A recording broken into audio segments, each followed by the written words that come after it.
morning of November 19, 1992, Elaine Lovett left her house to take a regular morning run through Pennsylvania's Gettysburg National Military Park. I guess because of the weather, nobody was really out that day. Usually I see a lot of people out walking or jogging.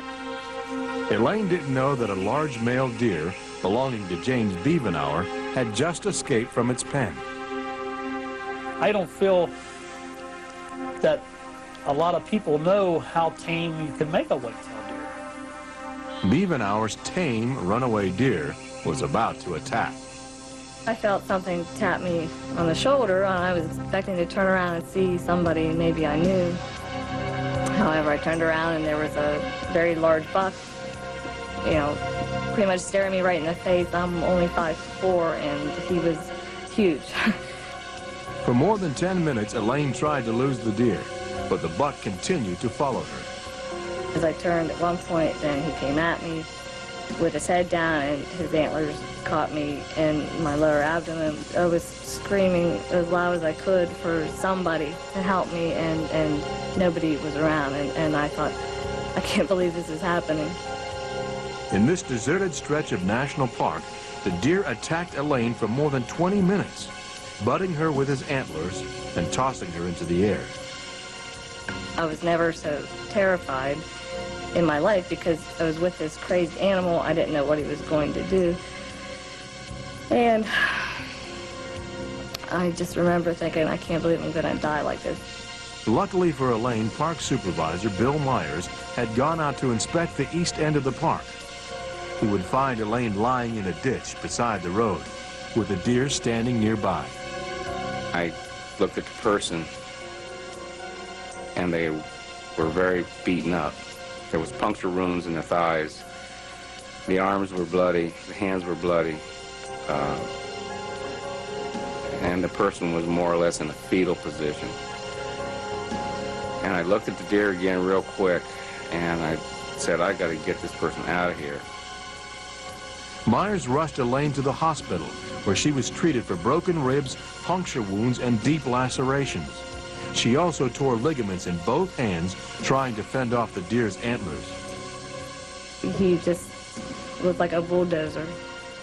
I felt like I was run over by a steamroller or something.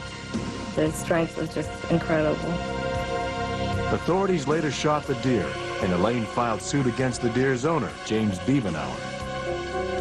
But in court, Bevenauer claimed it was a case of mistaken identity, insisting that rangers had shot the wrong deer. But the jury didn't buy it.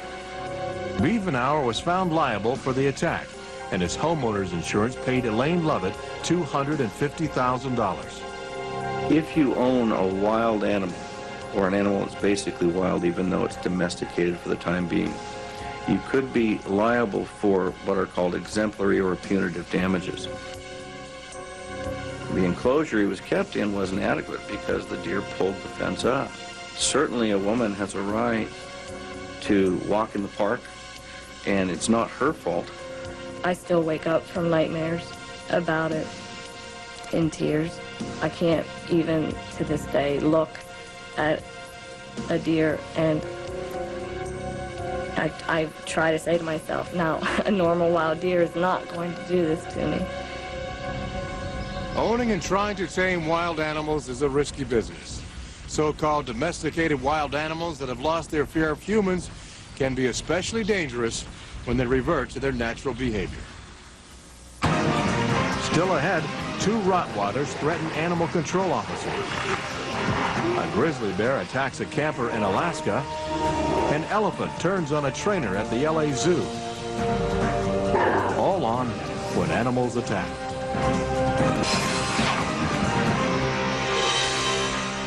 Statistically, wild animal attacks are rare. Most people who are attacked by animals are attacked by pet dogs. According to the Humane Society of Orange County, California, there are more than 4.7 million pet dog attacks in the United States every year, mostly on children. Also, according to the Humane Society, one of the most dangerous dogs you can own is a Rottweiler. After centuries of breeding as guard and attack dogs, Rottweilers can be unpredictable, even deadly. The place is Detroit's West Side. animal control officers have been summoned to respond to complaints that 2 Rottweilers are roaming the neighborhood out of control. While the officers are trying to capture the dogs, one of them gets tangled in the net and goes down. This time, no one was hurt, but unfortunately, that's not always the case.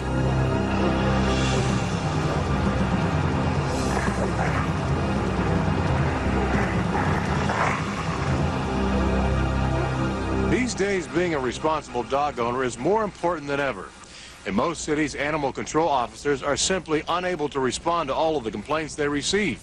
And in many cases, by the time animal control gets the call, it's already too late. Which brings us to another story about Rottweilers that hits close to home. It's the chilling account of a sudden, vicious attack on a doctor out for his regular early morning run. On the morning of July 27, 1987, Dr. Jerome Hellman, a Brentwood, California internist, left his home and started his morning exercise run through his exclusive Los Angeles neighborhood. Even though there had been reports of 2 dogs running loose in the neighborhood in recent days, Dr. Hellman never imagined that he could be in danger that morning. I was in the early part of my run, less than a block from my home, and running into the first cul-de-sac when I noticed 2 dogs, sort of tense and threatening, and I stopped immediately in my tracks. Rottweilers in particular have a very high prey drive. In her job as kennel manager, Eileen Pinder receives numerous complaints about Rottweilers. A lot of times these animals will go after any kind of moving object, whether it be a human or a child or another animal. Suddenly, Dr. Hellman became the dog's prey. And when they saw me, they put up their ears, so to speak, and started to walk towards me, and then charged. The dogs were on him instantly. As Hellman tried to flee, he was pursued by the Rottweilers. I was being cornered, and I felt I was not going to survive. I mean, I almost had made peace, you know, at that point, because I knew I was trapped. The doctor was right. Defenseless, he was faced with 2 Rottweilers that had tasted blood. When these animals start to attack someone or another animal, they will follow suit. It's a game to them to take turns attacking and biting and maiming and injuring and possibly even killing a human or another animal. Fortunately, the dog's barking and Dr. Hellman's screams awakened one of his neighbors, screenwriter and director Daniel Petrie Sr. I bounced out of bed and I ran right outside, right into the middle of the street with just pajamas on. Realizing there was a vicious dog attack in progress, Petrie grabbed a broom and a rake. At a point where my strength was sapped, I really couldn't get up anymore. A neighbor had heard me screaming and came to my rescue. He was backed up hard against the wall, and he was hysterical. I threw him the rake or the broom, and here I said. As the relentless attack continued, Dr. Hellman tried his best to repel the dogs with the weapon, but the Rottweilers kept attacking. And I was able to fend off the dogs with, I believe, the broom until help came. Finally, animal control officers arrived and were able to capture the Rottweilers. Dr. Hellman suffered severe cuts to his head, arms, and legs. He was taken to St. John's Medical Center, where he underwent 4.5 hours of surgery. 200 stitches were required to close his wounds. Still, amazingly, he doesn't blame the dogs. I am not angry in the sense that I felt the need to kill them or to maim them or to harm them. Again, I was in awe of them as powerful and beautiful creatures, and I did not feel anger towards them. I'm angry more at the system that put me at risk than at the animals, who are creatures and who don't know better The owner is responsible 100% for any damages done in this case. These animals were on public property, running at large. Dr. Hellman received a small settlement from the city of Los Angeles, which later acknowledged that it had received a complaint about the dogs, but had done nothing about it. Hellman also received a small amount from the dog owner's insurance company. He believes neighbors need to watch out for each other. You can never be too safe. You have to really connect and communicate with your neighbors. And if there are problems or anything suspicious, you really have to, you have the responsibility to share that with those around you, not just your family. Authorities suspect that the Rottweilers that attacked Dr. Hellman had been trained to attack and probably kill. They were both taken to animal control for observation. One of the dogs was allegedly stolen from the shelter. The other was released a year and a half later to a person whose identity was never revealed. Still to come, a grizzly bear ravages an unsuspecting camper. An elephant attacks one of his handlers. When animals spend their entire lives performing for human beings, they are born in captivity and trained from birth to do whatever their human masters want them to do. But all the training in the world can't overcome a million years of instinctive behavior. The place is the Moscow State Circus, where animals are trained to do things they don't normally do. But even training couldn't prevent this attack. Fortunately, the performer is shaken, but not seriously injured. Not all victims of bear attacks are so fortunate. In the wilderness, a bear attack can be a matter of life and death. This next story takes place in Alaska, where a research team was studying changes in the Bering Glacier. On July 28, 1994, a U.S. Geological Survey team was camped in a clearing 70 miles southeast of Cordova, Alaska. The 15-member team was there to study and record environmental changes in the region. Ellie Florence, a nurse from Manassas, Virginia, had volunteered to work with the team for a month during the summer. The team had seen a bear near the camp just 2 days earlier, and even though it didn't appear to be a threat, they took special precautions when storing and disposing of their food. In addition, the tents at each end of the encampment were equipped with guns, just in case. That morning, Ellie Florence awoke early. I woke up once, and I said it's too early to get up, and I went back to sleep. And maybe the rustle of the sleeping bag and the air mattress made a noise. I don't know. She also didn't know there was a 400-pound grizzly outside her tent. As she lay in her sleeping bag, the bear came inside. But all of a sudden, I felt this pressure and this force, and I thought it was a person falling over my tent, like someone was playing a joke on me, and then I realized, no, this is not a person.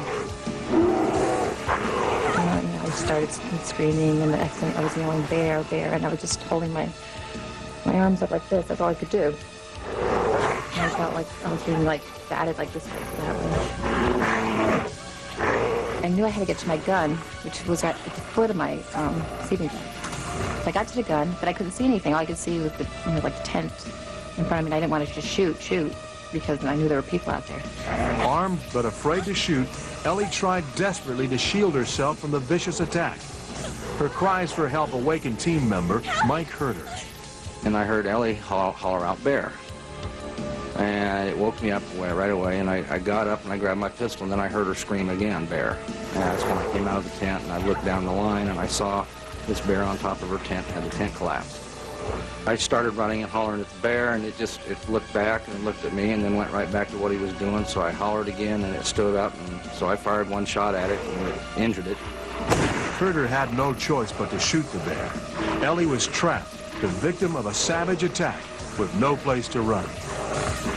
A bear going through a tent is like a hot knife slicing through butter.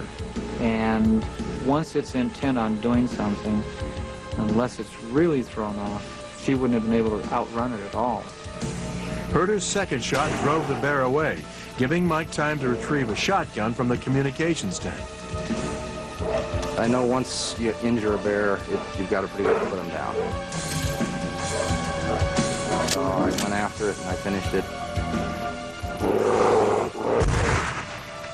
As Ellie's colleagues converged on her tent, they realized how serious her injuries were. When they were taking off our clothes, she learned for the very first time that she had this huge circular gouge in her hip down to the bone that, in fact, she was unaware of. She also had been gouged to the bone on her back and her shoulder blade. Ellie also had deep lacerations on her left arm, which she had used to protect her face during the attack. Yeah, I'm lucky. I don't know why I'm lucky, but I'm damn lucky. I believe Ellie was not only lucky, but she was trained in such a way to maximize her chances of surviving an attack like this. She protected her face and her head, and that was exactly what she was supposed to do. And that probably saved her life. No one knows for sure why the bear passed the tent where the food was kept and attacked Ellie's tent instead. But Ellie will always remember seeing her attacker for the last time. Yeah, after it all happened, I wanted to see the bear. And I walked up and I just remember seeing this, this bear just on the ground. And the claws, I'll never forget the claws. Geologists believe the bear that attacked Ellie Florence had seriously impaired hearing and was experiencing a gradual system shutdown. They believe climatic changes around the glacier had caused the salmon not to run, thereby depriving the bears of their natural food supply. A post-mortem exam revealed the grizzly had practically no fat under its skin, which means it would not have survived the Alaskan winter. When we come back, a lion attacks his keeper. An elephant attack at the LA Zoo.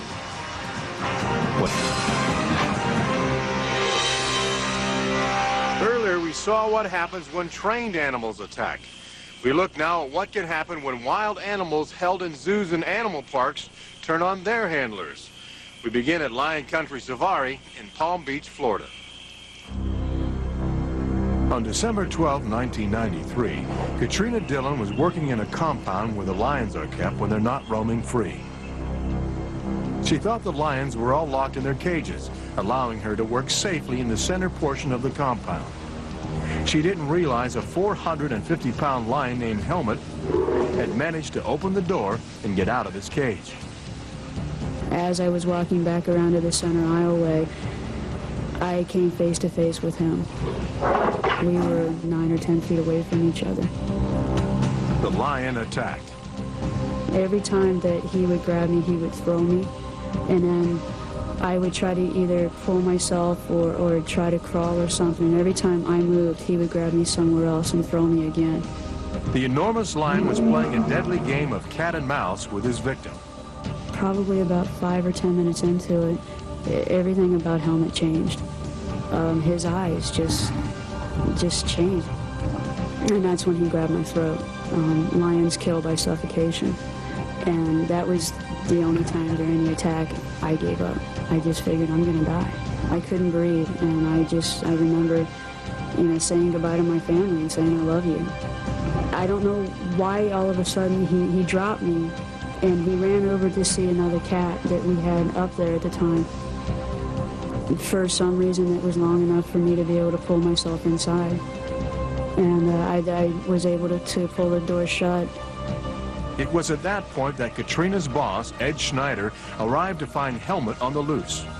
In no way I expected him to be there, and he roared and jumped up, growled, jumped up in my face, and I fell back against the fence, and I thought at that time that I was basically going to get nailed by him. I thought it was over. The lion finally retreated into an empty cage, and Schneider was able to close it. Then he discovered Katrina. When I went in, I couldn't believe what I saw. I mean, she was lying on the floor of the cage. There was blood everywhere. She was totally soaked in blood, white as probably white as snow and about as cold. By the time she was rescued, Katrina had lost half of the blood in her body. She suffered 4 broken ribs and 2 collapsed lungs. She required emergency surgery to repair the damage to her jugular vein and more than 220 body staples to close her wounds. When you include zoos, circuses, all these natural habitats, roadside shows, there are thousands of lions that are in captivity. And they're a time bomb waiting to go off. Guess I had a good guardian angel that day, because I don't know how I managed not to get killed by that cat. He had me dead to rights. You can never domesticate a lion, you can never domesticate an elephant, and you shouldn't. They don't belong in your house, they don't belong, in a cage. They belong out in the wild, where they're supposed to be. Katrina Dillon was never meant to come into contact with the lion that nearly killed her. But some keepers are allowed free contact with dangerous animals, such as elephants, even though on average elephants kill one of their handlers every year. Recently, the Los Angeles Zoo was the scene of an elephant attack. Here's the story. On October 19, 1996, amateur photographer Corky Sherman, his wife, son, and a good friend had decided to spend the day enjoying the world-renowned Los Angeles Zoo. They wound up at the elephant compound, where a trainer was putting an Asian elephant named Callie through her daily exercise routine. They had no idea they were about to witness an attack. The elephant was walking towards me, and the assistant trainer came up behind the elephant to hand what looked like some keys to the trainer, and the elephant turned 90 degrees and seemed to me like she grabbed the assistant trainer's head. When I approached her, everything seemed normal, and it was instantaneous. She lashed out and struck me with her trunk. I was knocked to the ground, looked up, and that was the last thing I saw. Remember. The attack on the assistant trainer, Ron Rotter, was sudden. Corky Sherman took these remarkable photos. My thoughts were that I was hoping that he wasn't going to get hurt. He was between her legs, and she was kind of kicking him like a soccer ball. It all took place within 4 or 5 seconds at the most. I remember thinking that I hoped he wasn't going to get killed. I could hear screaming around. Everybody was just horrified. I think he's very lucky. At any time, if that elephant wanted to really kill him, all she had to do was step on him. Initial news stories reported there had been no attack, insisting that the elephant had simply slipped and fallen on the trainer. But zoo officials learned later that Callie had, in fact, threatened or attacked several other handlers. We conducted a thorough investigation on this because there was a number of factors that came to light. And of course, one of them was the fact that other keepers that were new to the elephant barn had been challenged by her. She had swung out at him. She had tried to swat him with her trunk. Rotter took more than a swatting. He sustained a broken collarbone, 3 bruised ribs, an injury to his left knee, and was bruised from head to toe. Still, he returned to work several weeks later, and he doesn't blame Callie for what happened. I don't blame the elephant at all. I have no animosity towards her. It's an elephant being an elephant. People say it's the most dangerous job in the world, but for me, it's the most enjoyable. Going to work every day knowing that you have 5 elephants, 6 elephants to take care of, and they depend on you, it's the most rewarding job in the world. Because of the attack, Callie was removed from the LA Zoo. She's temporarily at a facility in Paris, California. Zoo officials are in the process of finding her a permanent home where she can roam free.